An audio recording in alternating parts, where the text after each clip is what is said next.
Olá pessoal, tudo bem? Nesse vídeo nós vamos falar um pouco sobre federalismo fiscal, focando nas principais definições e nas principais características. Esse é um tema de direito financeiro porque federalismo tem a ver com como o Estado se organiza para atender às necessidades públicas, ou, dizendo de outra maneira, como se organiza para exercer a atividade financeira.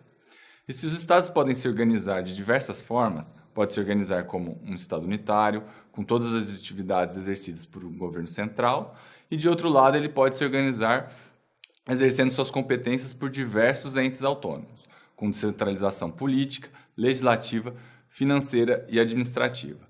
A primeira fórmula é do estado unitário, a última é a denominada de federalismo. É essa última que interessa para a gente nessa aula. Vamos definir. Bom, federalismo pode ser definido como uma forma de organização política em que se permite a coexistência de duas ou mais ordens de poderes autônomos em um mesmo território. É importante lembrar que no federalismo há autonomia entre os entes da federação, mas não soberania. É importante também não confundir federalismo ou federação com confederação. A confederação é uma forma de organização diferente do federalismo. Nela existe uma união dos estados independentes, dotados de soberania. É diferente, portanto, do federalismo, em que os entes são dotados de autonomia e não de soberania. Isso é bem importante. Mas o que justifica o federalismo?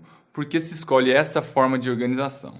Claro que isso depende muito de características históricas, mas normalmente está ligado também à heterogeneidade que divide uma determinada nação, ou ainda a uma grande extensão ou diversidade territorial. Também pode estar relacionada à coexistência de múltiplos grupos étnicos ou linguísticos e ainda a desigualdades regionais de caráter cultural, político ou socioeconômico. Por fim, também há diferenças ou rivalidades no processo de formação das elites locais e das sociedades locais.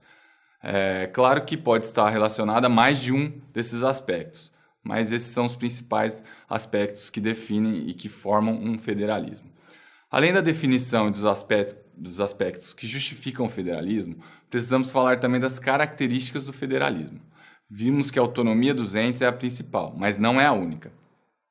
Há outras características importantes do federalismo. Podemos acrescentar, dentre as características, a existência de certo grau de descentralização política, legislativa, financeira e administrativa, que isso é justamente decorrente da autonomia.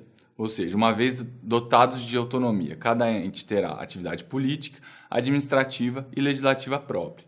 Por isso, a descentralização.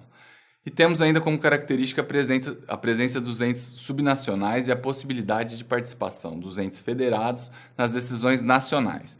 Essa última característica, na verdade, ela não é essencial. No Brasil, por exemplo, os estados possuem representatividade nas decisões soberanas, com representantes no Senado. Já os municípios, ao menos em tese, eles não possuem essa representatividade direta, porém não deixam de ser entes subnacionais. Além dessas três características, é comum a existência de uma Constituição garantindo a forma federativa. Já deu para perceber que há variações do federalismo. É isso mesmo. Temos no mundo diversas variações do federalismo, alguns com mais, outros com menos autonomia, mais descentralizados, como é o caso, por exemplo, nos Estados Unidos. Há modelos de federação com entes com pouca autonomia, mais centralizados, portanto. Mas o que determina esse grau de autonomia é justamente o pacto federativo, ou seja, a forma pelo qual os entes dividem as competências ou o modo pelo qual se organizam.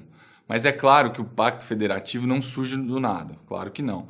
O pacto federativo é fruto de um processo histórico e que será determinante para a autonomia dos entes e as características desse federalismo.